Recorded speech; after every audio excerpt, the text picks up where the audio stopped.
Hello and welcome our listeners and our viewers to our Wednesday, February 23, 2022 program. This is Shimelis Gebremichael with UMD News Package for today. We invite you all to stay with the program, and for your feedbacks, please use our email address newstips2020umd@gmail.com. UMD extensively works in understanding, measuring, and doing matters. Our news team is attempting to update you with the latest in Ethiopia, the Horn, and Africa in general. Any of your support, including the provision of news tips, is always welcomed. Before we jump into our news package, here are the headlines for the major news for the day. UN says at least 16 staffers held in Ethiopia freed. Demeke Mekonnen complained over Ethiopia's recognition on Red Sea dialogue. Suicide attack kills at least 15 in central Somalia. Now we will move into providing more information on these and other news items. As we always say,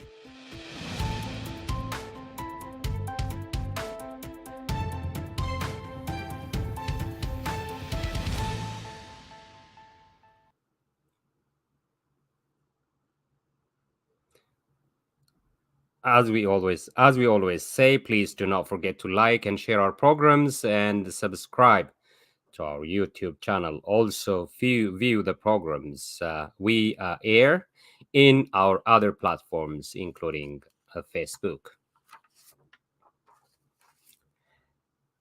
Let's now move to our first news segment of looking into major brief stories these last couple of days. First up, UN says at least 16 staffers held in Ethiopia freed. The United Nations has recently said the last UN staff members detained by the Ethiopian government has been released, ending a months-long effort to gain freedom for at least 16 UN employees picked up since late October during the ongoing war in the country's north. UN spokesperson Stephanie Dujarric said 2 others were freed in the past few days. All 3 were Ethiopian nationals. According to the Washington Post report, the United Nations repeatedly raised the issue of the deadline UN staffers and had never really gotten any clarity as to why they were detained in the first place. According to the UN, the first arrest was on October 31st, 2021, with the majority of arrests taking place in November, although there were arrests in December and January as well. The first release came in mid-November. Fate of thousands of Eritrean refugees in Afar region unknown. The UN Refugee Agency said Friday that the whereabouts of thousands of Eritrean refugees remained unknown 2 weeks after the camp came under attack in Ethiopia's northern Afar region. VOA recently reported that armed men have entered the Debretsion refugee camp in February 3, prompting 21,000 Eritrean inhabitants to flee for their lives. More than 4,000 trekked the long distance to Afar's regional capital, Samara. Upon arrival, the refugees told the UN Refugee Agency, UNHCR, that the armed intruders had stolen their belongings and occupied their homes. UNHCR spokesperson Boris Shejikov said family members lost one another in the chaos of fleeing the camp. It is also to be recalled that we have reported in our last news package that at least 5 refugees had been killed and several women kidnapped in a recent attack in the camp.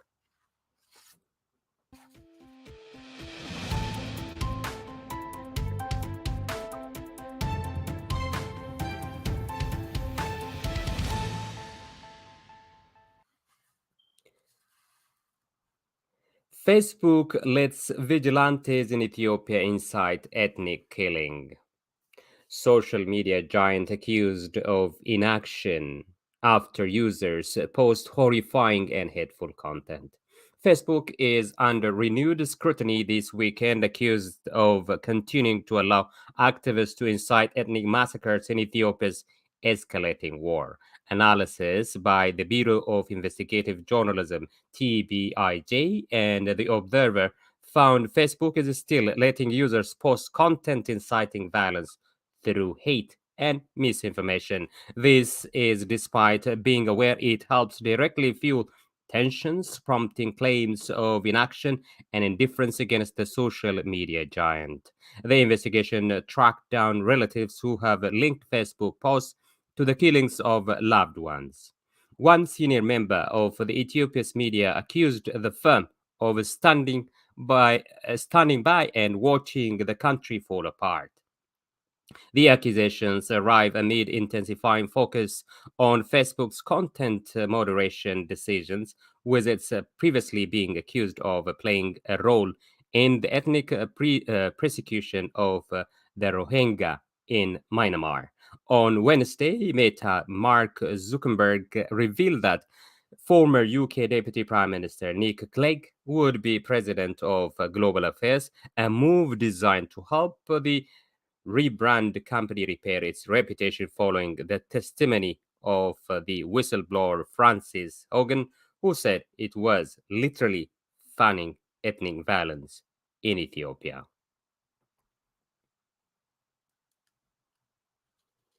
Suicide attack kills at least 15 in central Somalia. At least 15 died and 20 wounded in the result of a suicide attack at a crowded restaurant in the center of the Somalia on last Saturday, February 19, 2022. According to the authorities, the victims were mostly civilians. Extremist group Al-Shabaab claimed responsibility for the attack. As you might recall from our last news package, a suicide bomber targeting a minibus full of delegates involved in Somalia's parliamentary elections has killed at least 6 people in Mogadishu. It was also the Al Qaeda linked Al Shabaab armed group which claimed responsibility for the attack, like this latest attack in the country.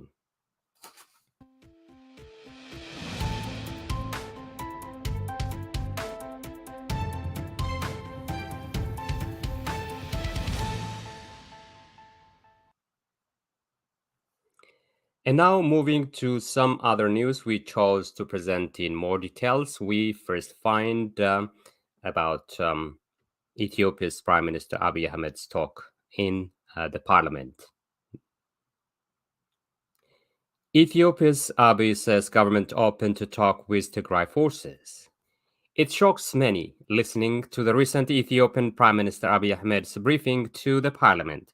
His whole rhetoric doesn't look like the country is in any kind of problem, including war, famine, and political chaos. His narrative, as most would agree, make his party innocent of any crimes and faults, and for the most part points its fingers to others, while many were blaming the siege on Tigray and access to basic social services. The Prime Minister has denounced the Ethiopian Parliament for not easing this kind of decisions. The Prime Minister also admitted that the people of Tigray were alienated from their basic services, where he said they should be this should be condemned and stopped in no time. This thought looks as if the commander in chief is out of all these actions against the people of Tigray, Amhara, and Afar for that matter. One of the ideas the prime minister touched upon is the confrontation with the Tigray People's Liberation Front TPLF, a party currently leading the region. Prime Minister Abiy Ahmed has accordingly informed members of the parliament that Ethiopia's government is open to talk with TPLF. The talk, as the Prime Minister said, is meant to end a 15-month conflict in the country. Abiy's office, on the other hand, said in a statement on Twitter on Tuesday that while the government has as yet to negotiate with TPLF, this does not rule out the possibility of discussions. According to Bloomberg, Abiy's comments come days after United Nations Secretary General Antonio Guterres said that there was progress in efforts to end the war that left thousands of people dead, displaced millions, and damaged investor confidence.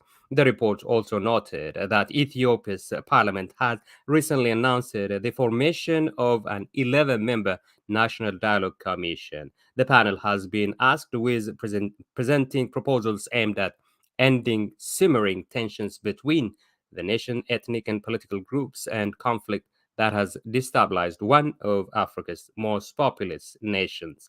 Abiy said, once ready, the Commission's proposal will be put to the Ethiopian people. The Prime Minister has also touched upon many national regional issues in his prolonged televised deliberation on Monday, February 21st, 2022. Meanwhile, Ethiopia's Debretsion says right to self-determination for Tigray not negotiable. The Tigray People's Liberation Front (TPLF) has been fighting the central government alongside its people since November 2020 has issued a new preconditions for peace.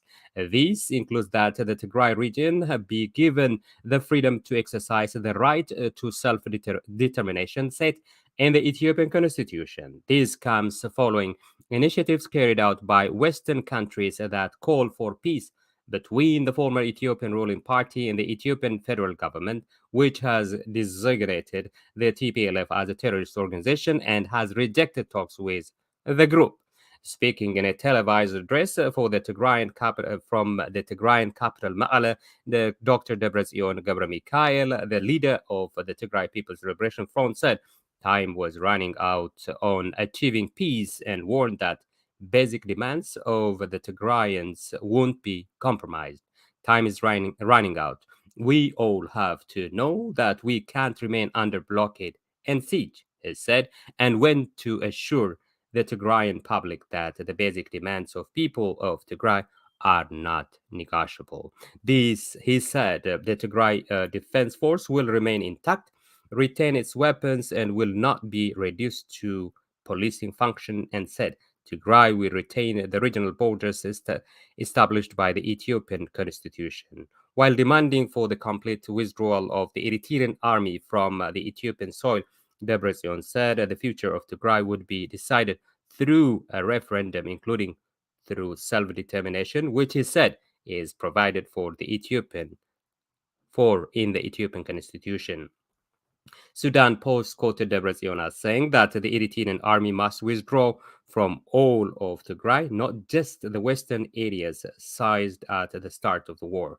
The future of Tigray will be decided by the Tigrayans through a referendum up to and including self-determination as guaranteed by the Ethiopian constitution. He said, the blockade of Tigray must be lifted in all its forms, and all those responsible for genocide against Tigrayans must be held to account. The peace initiative of the US, EU, and the African Union came about because we fought for them. If peace failed and the blockade remained, he wanted that Tigray would fight its way out. We will pay with whatever it takes to break the siege. If it happens peacefully, well and good. If not, we will do it through our struggle and our might.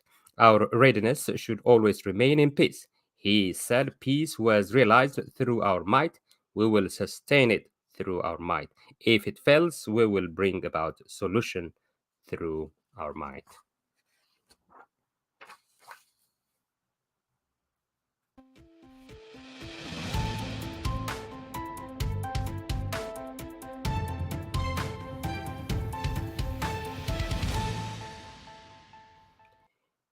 Ethiopia. Ethiopia turns on the turbines of giant Nile hydropower plant. This last Sunday, February 2022, Ethiopia has begun producing electricity from its long-awaited Ethiopian Renaissance Dam. This multi-billion dollar hydropower plant on the River Nile that neighbors Sudan and Egypt have worried, as AP reported, will cause water shortages downstream, though Prime Minister Abiy thought to assure those nations the other way. According to Abiy, Ethiopia's main interest is to bring light to 60% of the population who is suffering in darkness, to save the labor of our mothers who are carrying wood on their backs in order to get energy. Egypt's foreign minister accused Ethiopia of further violation of a preliminary deal signed between the three nations in 2015, prohibiting any of the parties from taking unilateral actions in the use of the river's water. The first violations of the initial agreement released to the filling of the dam, the ministry said in a statement on Sunday. The project, located at a place called Guba in the western Benishangul Gumuz region, commenced by late Prime Minister of Ethiopia, Meles Zenawi, though the incumbent government seemed adamant to acknowledge, has been slaughtered to cost $5 billion, becoming the biggest hydropower plant in Africa by generating 5,150 megawatt of electricity. Available information states that the government has so far invested more than 100 billion Ethiopian birr, that is $1.98 billion, in the project.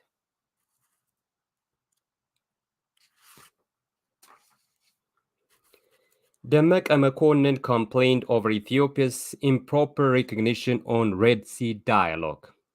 Even though the news is not well verified by an independent media, Deputy Prime Minister of Ethiopia, Demeke Mekonnen, is complaining over the improper recognition of Ethiopia in issues related to Red Sea. Addressing the 58th Munich Security Conference, Demeke said, the Red Sea and Horn of Africa region need more engagement and radical initiatives for expedited regional economic integration and peaceful development. Demeke is of the opinion that there needs to be functioning framework of cooperation among the Red Sea and Horn of Africa states that would accommodate the interest of all, or at least of the majority of stakeholders. In this regard, he said the Red Sea Littoral State Forum that was established in 2019 was neither correct nor practical since it excluded Ethiopia from the Red Sea. He said initiatives to develop common endeavors at multilateral levels to stem the illegal flow of migrants, drugs, and weapons along the Red Sea route should be encouraged. Though Ethiopia is not the literal state, he said its proximity to the region makes it logical to incorporate it in any association around the Red Sea. Recent reports quoted Demeke as saying that the pertinent challenge in the neighboring countries require sustainable solutions. Scholars argue that the basis for Ethiopia's inquiry of the interest as something contradictory to the law and illogical because of non-ownership of the sea.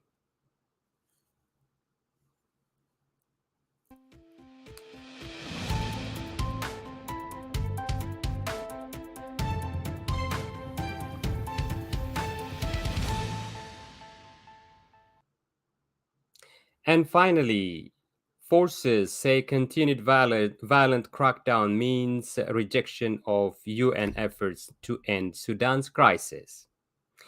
The Forces for Freedom and Change, FFC, said last Friday, February 18, 2022, that the continuation of human rights violations and arbitrary detention in Sudan means rejection of the UN efforts to restore civilian-led democratic transition. The FFC leadership met with the special representative of the Secretary General for Sudan, Volker Pettis, as he concludes the first phase of consultations aiming to facilitate a Sudanese-led dialogue process.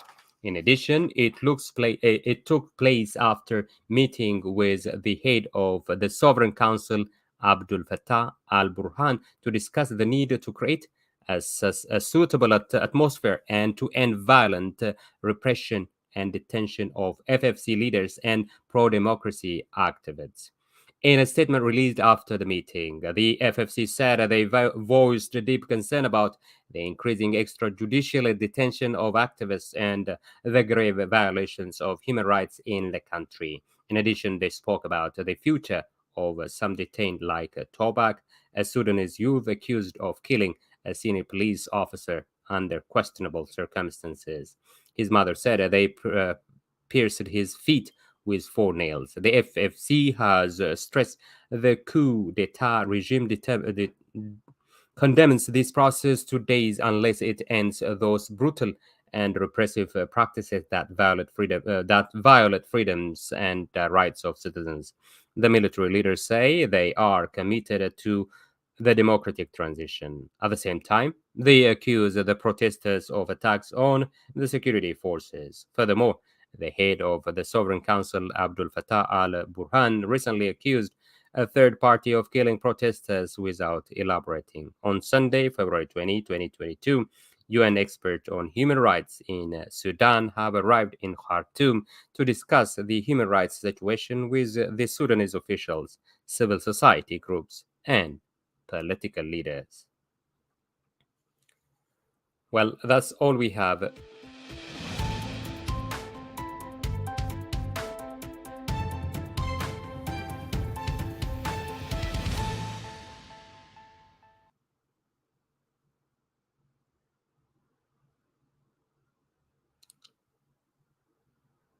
Well, that's all we have for today.